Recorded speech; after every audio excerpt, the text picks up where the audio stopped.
and we'll talk about 3 diodes and 3 supplies. So last time we introduced the half-wave power supply, which basically, for review, looks like this. We have a transformer that allows us to change the voltage and get our voltage into the ballpark of where we want to be. We have a diode that converts AC to DC, and then we have a load that we're powering up with our DC. And in order to get us good, smooth DC, I believe we put a capacitor across. Morning. Okay, so this N to 1 will take 120 volts RMS and give you 120 volts RMS divided by N. So if this is 10 to 1 and I have 120 volts, 120 divided by 10 is going to be equal to 12 volts RMS.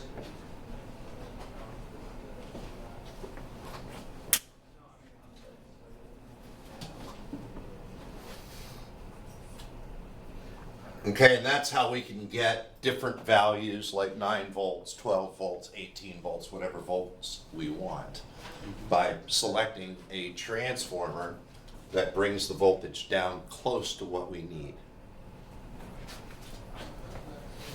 Now, the other thing that we need to remember is that these numbers that I gave you here, being that they're RMS, when we talk about this type of circuit, we really care about peak.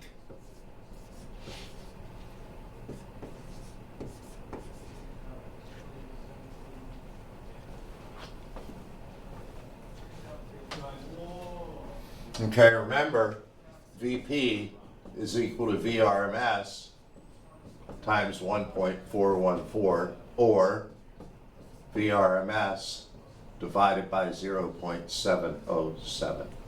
Either one of those will give you the same number.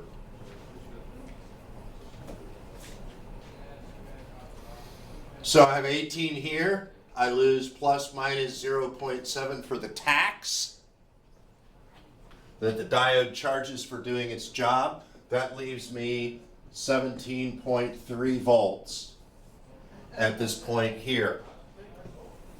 My 17.3 volts will look like this.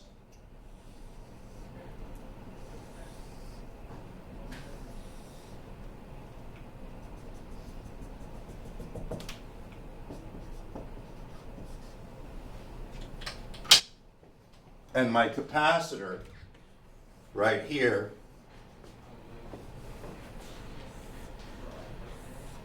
will charge and discharge like a battery,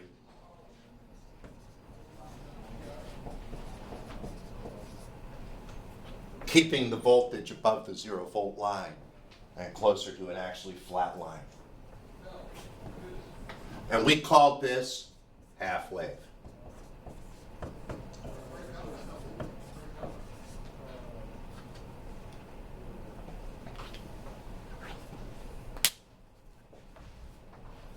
It's the least expensive type of power supply that you can really make. But the problem is, we're leaving half of the energy on the table because we're missing this part of the waveform. It's gone. It was blocked by the diode. So we just left that sitting on the table and didn't bother to use it. And that then kind of says we're not really where we need to be. But on the other hand, if you don't care about some of this variation so much, which we call ripple, then this is a perfect power supply for something cheap and dirty.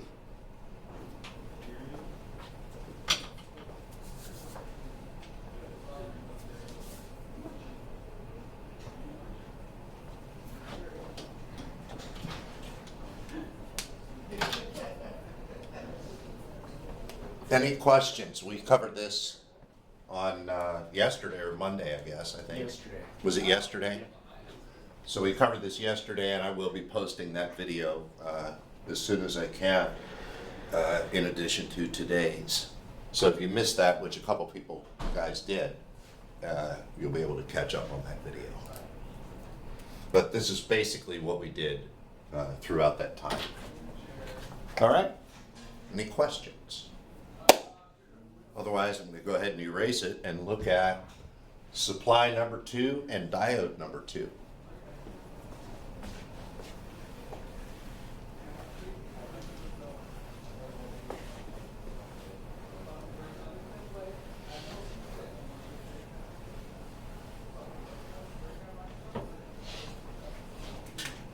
We are going to use the same transformer type with one exception. This transformer is going to have what we call a center tap. It's just a wire that goes in and intersects at the midpoint of the output coil.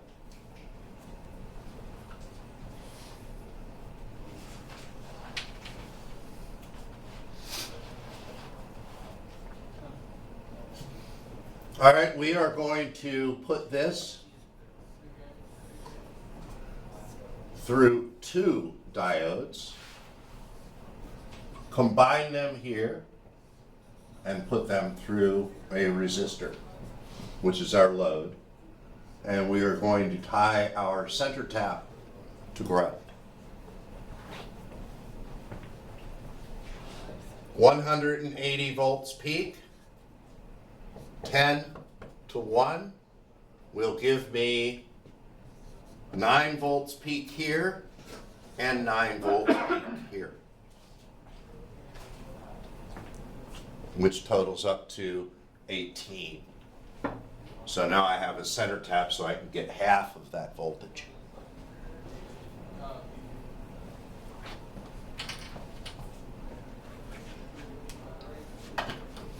And we are going to put a waveform in that looks like this. And I'm going to divide it into 2 parts.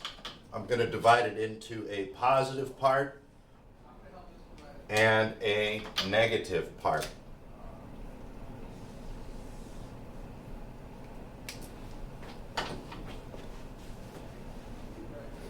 For the positive part, I'm going to get plus, minus, which will give me plus, minus.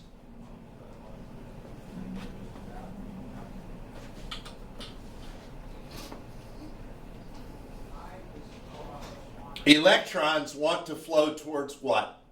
Towards ground. No. Oh, towards positive. Electrons want to flow towards positive.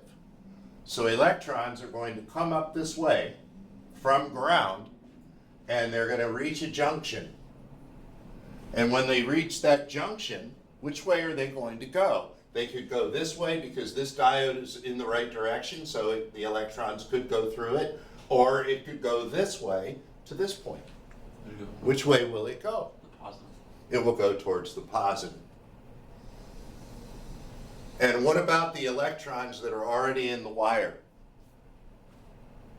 What we're bringing in is going to force whatever's in the wire back to ground. All the water we use goes back to the water table. All the electricity we use goes back to ground. Current flows from minus to plus, at least the electrons do. So we have a V out here of 8.3 volts, which is 9 volts minus the 0.7 across the diode. Good morning.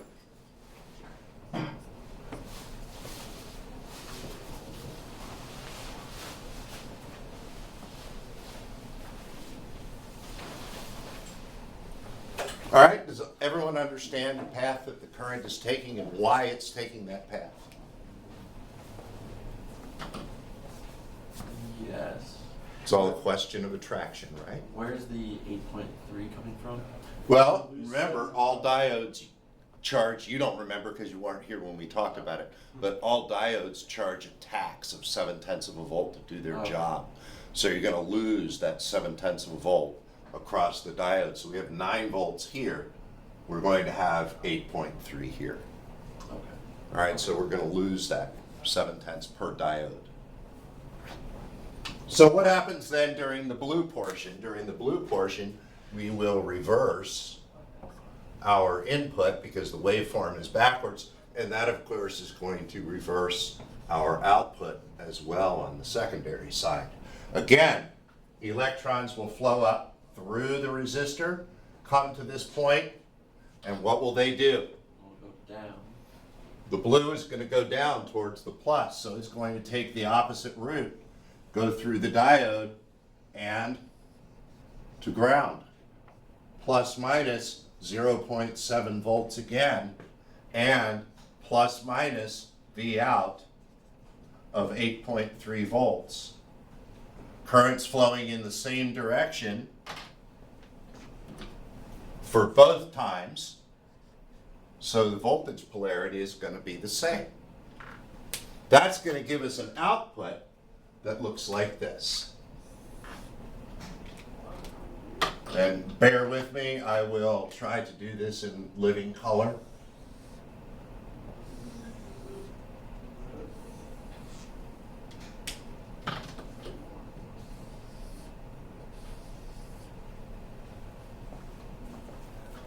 So we have effectively flipped the negative going waveform up to the top, and we now have an output voltage of 8.3 volts peak.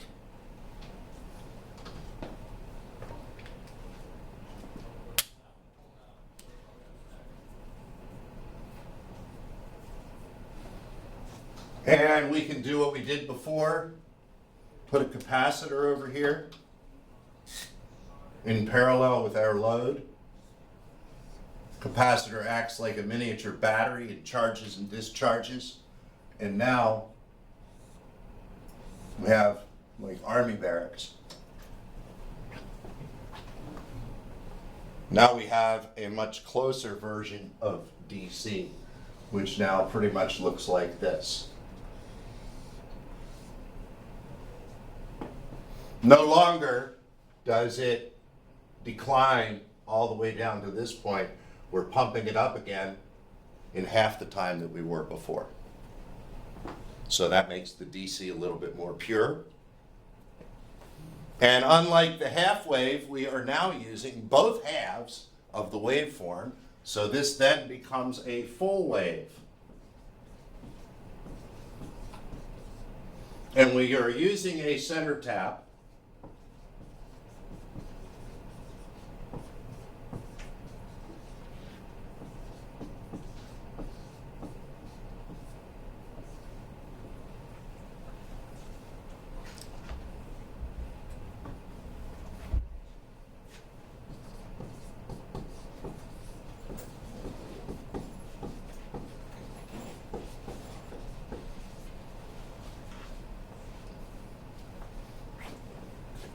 So at any time, we have 9 volts here. If we have 9 volts here, what do we have here? Minus 9. But clearly, at any given time, we're only using half of that secondary, right? So in this case, yes, we're using the full waveform, but we've only got 8.3 volts output for 180 volts input. We're actually leaving half the voltage on the table. So we're still not using all the energy we have available. We're using the full waveform, but only half the energy. Before, we were using all the energy, but only half the waveform. So both of these types of power supplies have a fundamental deficiency in that they leave half the available energy at the table.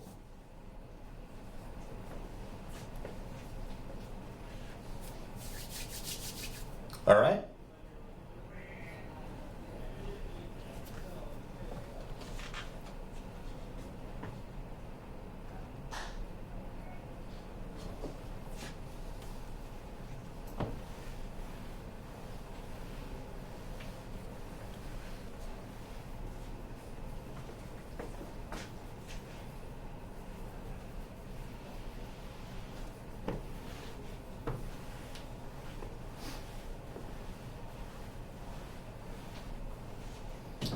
keep this part because it's going to be the same.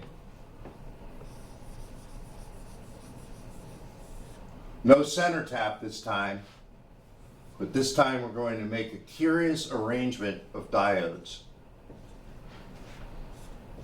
4 of them.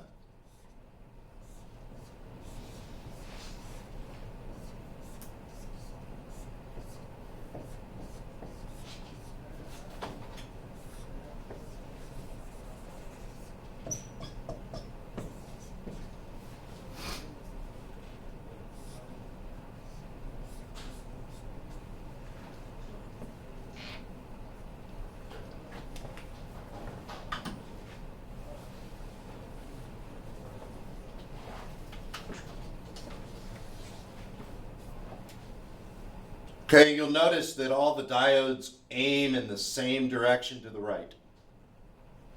So if you ever have to draw this, you'll be able to do that fairly easily by just making sure all the diodes face in the same direction. This would give you a positive voltage. If you turn the diodes in the other direction, it gives you a negative voltage.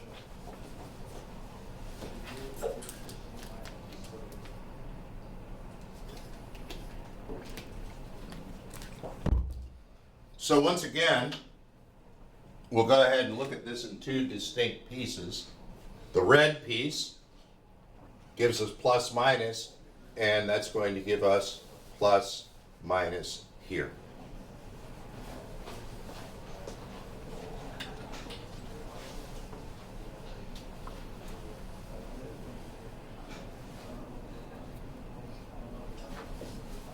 The only place current can come from is here.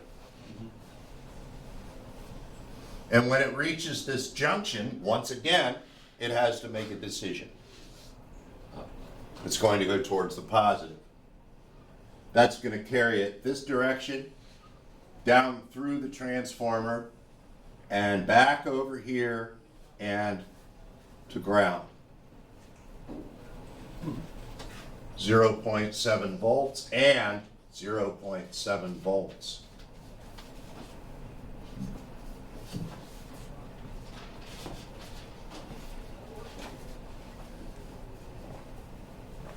Current's flowing in this direction, that gives us plus, minus. For the blue portion, and you probably see where this is headed, it's reversed. Only place current can come from is here. It's going to go towards the plus. Up through here, back through here, and out through ground. We're going to lose 0.7 and 0.7.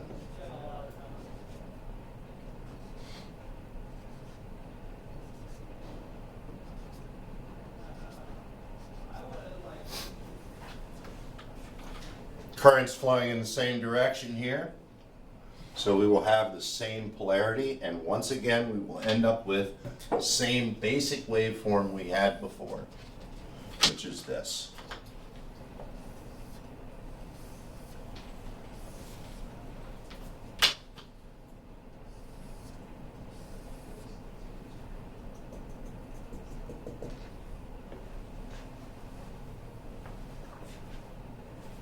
What will our output voltage be?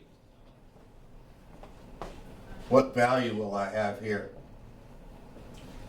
Well, since it's not a center tap, I would assume 18 volts. Okay, that's a good start. That gets us right here. 18 volts.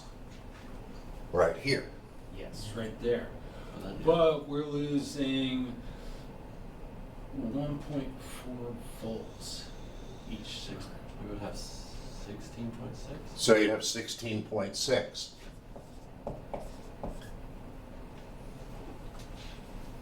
And again, capacitor acts as a filter, charges and discharges, maintaining the output voltage at a higher level, or more constant level anyway. And this is what we call a full wave bridge.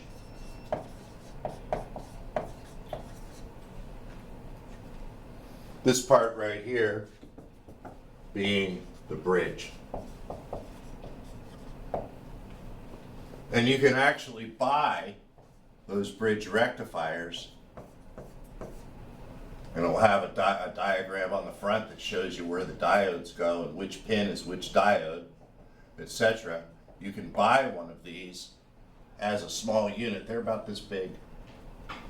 Wow. It's all in one little integrated circuit. That's the only way you can fit all this crap into a wall wart that plugs into the wall and gives you an output like a phone charger. You can't fit a whole bunch of big components into a block that's about this big, right? So we use small things, small current, small devices, less heat, less need to have a large surface area to vent or to heat sink that heat. So we have three different types. We have the full wave bridge, the full wave center tap, and the half wave. The full wave bridge represents the best of both of the other two varieties. It's not perfect. We don't get all of the energy. We lose an extra diode drop, but we're basically using the full voltage and the full waveform. So we're not really leaving any energy on the table at that point.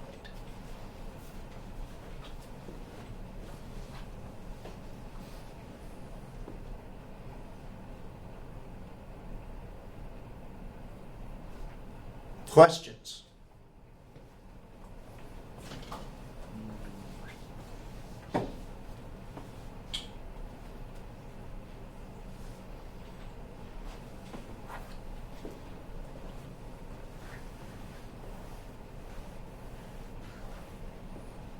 All right, I want to magnify this output section. I'm going to go ahead and erase some of this, but I want to magnify this output section and talk about a couple things relating to it.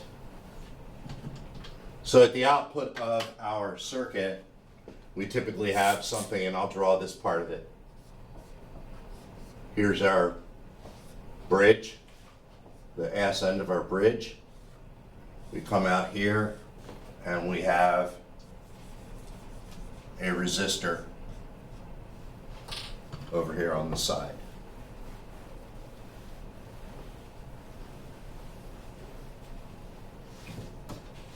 Okay, does everybody understand what I'm showing here? The output of our bridge. I just didn't draw any of this part because you have that already. All I want to talk about is the output section. Now, this output section, as it sits right here, is going to give us a waveform that looks like this. We've seen this, and we've also seen that we can put a capacitor in parallel with our resistor, like so. This will act like a little battery and sustain the output voltage when the input voltage goes away. So that is a filter that filters out, basically lets the AC go this way and forces the DC to go this way. And we have a voltage, maximum peak voltage of VP. And let's just call it 12 volts.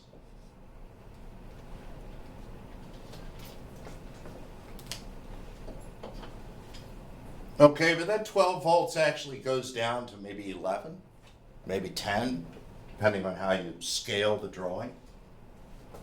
And that may not be acceptable in some cases. So we need to look at some alternatives besides using a capacitor. One alternative we sort of introduced already, which would be using a Zener diode.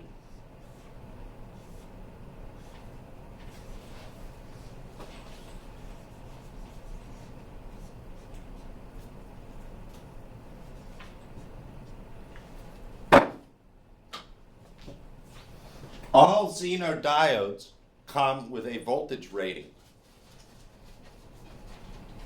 Okay, so let's make believe that this Zener diode has a rating of 9 volts.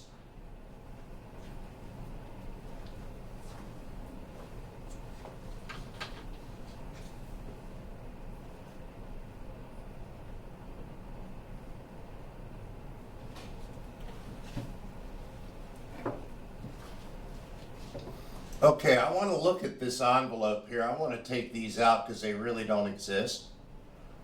Because what really exists is the capacitor holding that voltage high, right? So we don't need any of this because this is really what we have with that capacitor in there is an output that fluctuates between, I don't know, make up a number, 12 volts and 10 volts. So it has 2 volts of ripple.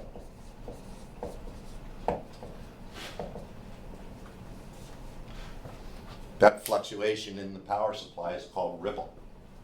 So this has about 2 volts of ripple, which we need to get rid of. What happens if I put a 9-volt Zener in there? Well, a 9-volt Zener is going to be right about here, isn't it? So let me draw a 9-volt line across here, and I'm going to say that everything else above that 9-volt line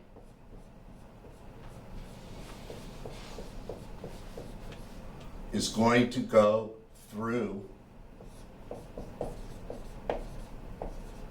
the Zener.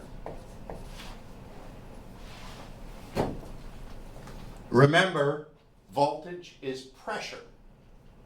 So we have a pressure relief valve that once the pressure gets above 9 volts, this pressure relief valve opens up and allows current to flow through it, keeping the output voltage at 9 volts.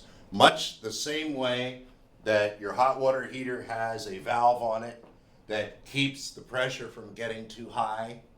Your air compressor has a valve on it that keeps the pressure from getting too high. If the pressure gets too high, the valve opens up and allows the pressure to dissipate. That's exactly what this device does. So that is effectively going to maintain an output voltage approximately equal to that which the Zener diode is rated for.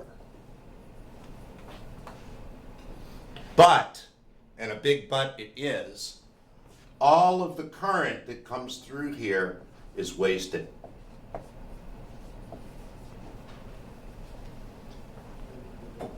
It's going back to ground. Came from ground, going back to ground. Never makes it to the output, so therefore we never use it. So a Zener diode will clamp your output voltage to a value, but all of the excess energy will be turned into heat and be wasted. Okay, does that make sense? Another way to look at it is if your hot water heater valve opens up and allows it to drain, you wasted all the energy you used to heat the water that is now draining out of it. Right? And the same thing is true. Flooded your basement. Yeah, well, there's that too. There's that too. That won't happen here, most likely, but. So a Zener can serve that purpose, although what we generally use a Zener for is we'll set the Zener, say, to, we'll replace this, and we'll put in, say, a 13-volt Zener. If I put a 13-volt Zener in there, what function does that provide?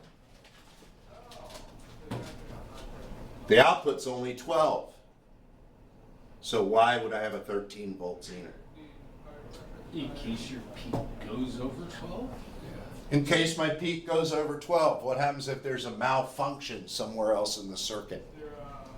The Zener diode is going to prevent any sensitive electronics from getting damaged. Surge protector?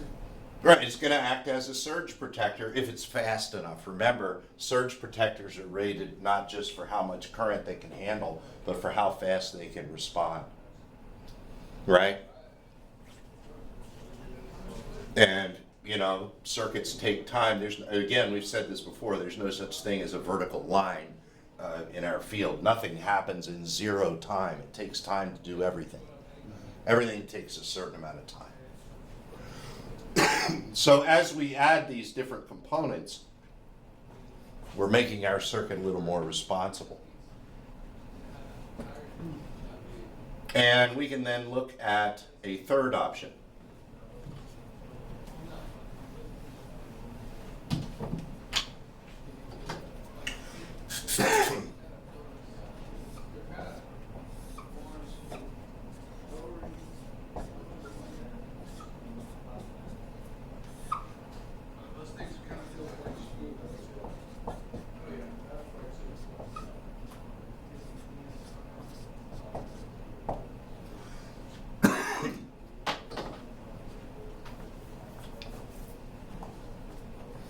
Here's a device that can take somewhere between 10 and 20 volts in and give me 20 volts out.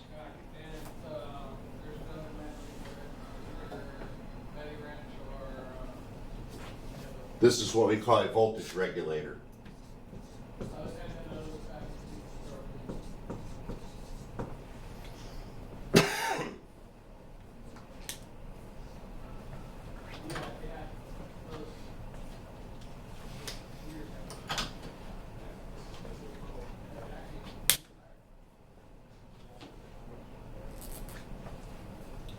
So with that, the capacitor makes its life a lot easier. The Zener then served to protect it and everything else. And then this maintains a 12 volt output even if the input voltage is less than 12 volts.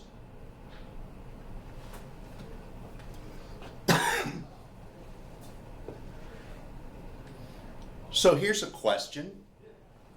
If energy is neither created nor destroyed, how can I get 12 volts out of a device if there's only 10 going in? It stores electrons. That's the only thing I can think of. But by storing electrons doesn't increase its potential. The potential is driven by a desire for those electrons to move. So if energy is neither created nor destroyed, and I take my potential energy from 10 to 12 volts, what must happen in order for me to compensate for that? Drop the current. Drop the current, right? The power in has to equal the power out. Total energy in has to equal total energy out. It does not say that we can't have a reduction in or an increase in potential energy by decreasing the kinetic energy, right? Transformers do the same thing. The voltage times the current on both sides of the transformer has to be the same. Okay, so we have 3 different ways now to be able to control the output voltage of our power supply within the range of the transformer. So the transformer gets us into the ballpark. And we have to, when we design something like this, we have to accommodate the diode drops so that our output voltage, after it goes through all of this stuff, is as close to the output voltage as we can get. This thing just goes in to make sure. So you don't design a power supply to run on 18 volts and then shove it through a 7812. A 7812 is used for a power supply that's already designed to give you around 12 volts output. The further off your voltage in is different from what the voltage output here is. The harder this thing's going to work, the hotter it's going to get, and the more you're going to have to heat sink it, which makes it larger, and the less longevity you're going to get out of the part. All right, so you don't want your voltage regulator to make sweeping changes. You just want it there to take what already is good and make it better. So 7812 is 12 volts. 7809 is 9 volts. Can anybody tell me what a 7805 would probably be? 5 volts. Sure, 5 volts. 7912 is minus 12 volts. It switches the polarity. 7909 minus 9, and of course 7905 is minus 5. And these are fairly common voltages, as you can imagine. 5 volts is a USB voltage. It's a binary digital 1 and 0 voltage, which we'll be getting into shortly. 9 volts is a 9-volt battery, which runs half the planet, and 12 volts is for a 12-volt battery, which runs the other half when we're in our cars. And they do make other ones. I believe they make a 7814, which gives you 14 volts, which is really what a car battery should be reading when it's charging.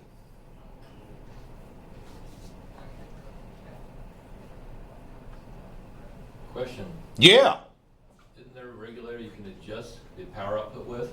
there are adjustable regulators. You can use a voltage divider to specify what voltage that you want for your output. Those are really good for R&D, development, but normally once you figure out what you need, then you replace it with a fixed version, because they tend to be more reliable and they tend to be able to supply more current. But yeah, there are adjustable ones as well. What Tom is talking about is the idea that we can, in some cases,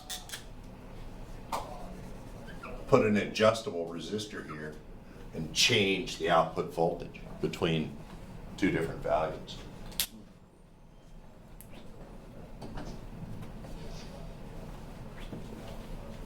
All right, so we've talked about Zener. Oh, by the way, Zener diodes, when they're turned around and in the forward direction, they work the same as regular diodes, but they're a lot more expensive, so we don't use them as traditional diodes. We always put them in backwards, and we use their rated voltage, and we use them as a relief valve. The reason being, why would we spend $2 on a Zener diode to fit into a 39-cent slot? Just doesn't make sense. I guess one could say it's like renting a semi to carry a I don't know, this kind of overkill.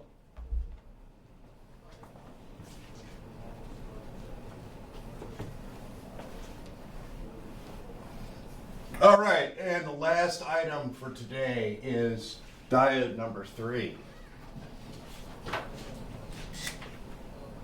which is, let's see, we have the general purpose,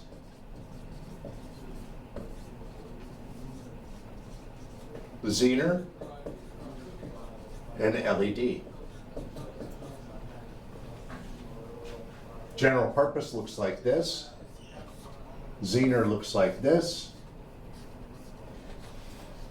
And LED looks like a regular old diode with a couple of little wavy things next to it.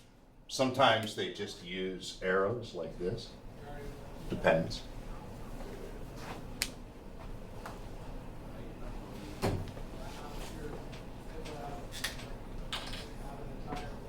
So LEDs are typically available in what colors? The primary ones would be red, yellow, and green. Blue. We had orange ones Yep. and blue, which actually came later, right? And were a lot more difficult to make. Those are white.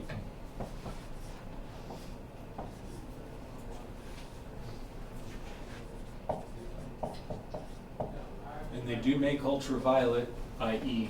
violet, And red, infrared, yeah. So looking at this chart, we see that we have red, yellow, green. Those were the three original versions. Which one came first? Red. Red. Why? Because it was the easiest to make. Easiest to make. Right? Red has the lowest frequency, so it's closest to things like radio. It's down in the frequency range. Then we started getting into yellow and green. We started working our way up the rainbow. And then later on, we came out with blue. What's white? Combination of everything. Combination of all the colors. Okay, so which one of these, and let's put white over here, do you think uses the least amount of power and why? Red. Why? Lower frequency takes less power to generate. Longer wavelength. Okay, that seems like a reasonable answer. Are there any other factors that would enter into that? The distance between the cathode and the anode. Well, that may play a part, yeah. But we're saying that red is the cheapest color to illuminate because it uses the least energy, right? Do lower frequencies typically use less or more energy? Left. So something must account for the fact that the truth is that we have a bandwidth here, which basically says, what do our eyes see? And our eyes see green more easily than any other color because it's right in the middle of our eyes' bandwidth. It's like a bandpass filter. Anything below red we can't see, anything above violet we can't see. Here we get into infrared and here we get into ultraviolet, right? So that affects that as well. It doesn't rely just on how much power there is required to make the color. It also has to do with how sensitive our eyes are across the spectrum. So for a given number of lumens, green will appear brighter than most other colors. So if you buy LEDs, a 300 lumen LED, and lay all of them out and power them up, the green one will appear to be brighter because it's right in the middle of our optimum bandwidth for visible light.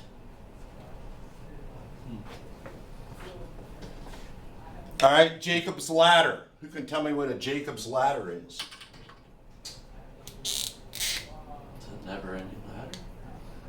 Switches back and forth. We have one over in the other room. It's two wires that go up and they go bzzz. The spark goes up between the two wires. You ever seen that like in Frankenstein? They always have those. That plasma that goes, starts small. Yeah, it's like this. And it's got like, it almost looks like rabbit ears, and there's a spark that goes bzzz and rises up and then dissipates. It just keeps doing that. Well, I'll go turn the one I have on over there after we're done here. But the idea that when electricity arcs from one place to another, it releases a huge amount of energy in the form of light. So once we get the ability to control the wavelength of that light, based partly on the distance between the two electrodes, then we can generate pretty much any color that we want. Okay? In fact, if I take red, green, and blue, which are separated, I get RGB, which allows me to make almost unlimited colors. By varying the amount of red, green, and blue against each other, I can generate, in some cases, millions of colors. When we get to the Arduino, if you haven't taken that yet, when we get to the Arduino, we'll be talking about how we can use an RGB LED, which has all three of those colors built into it. And you can vary how bright each of those three colors are, and then therefore you can take red and green and give yourself a nice brown. You can take, so you can add and subtract these colors by varying their percentages.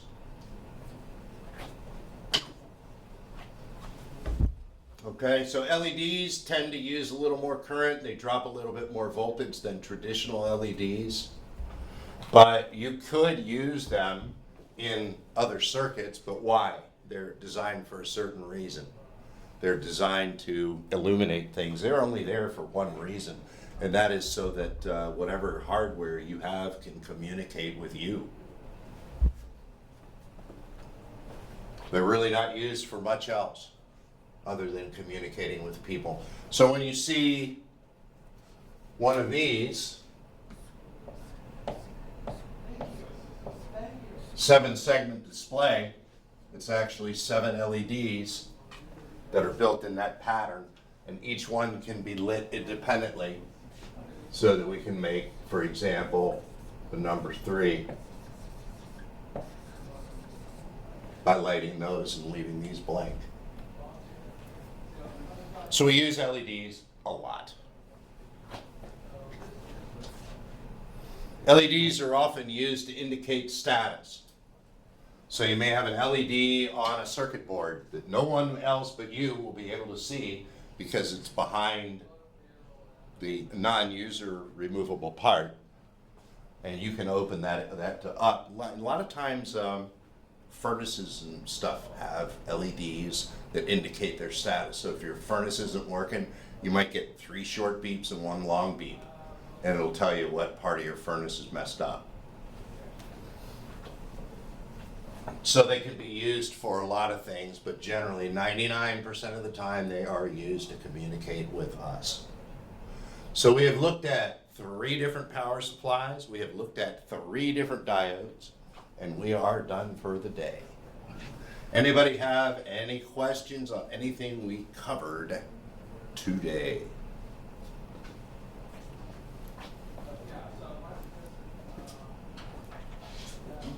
Yes? No?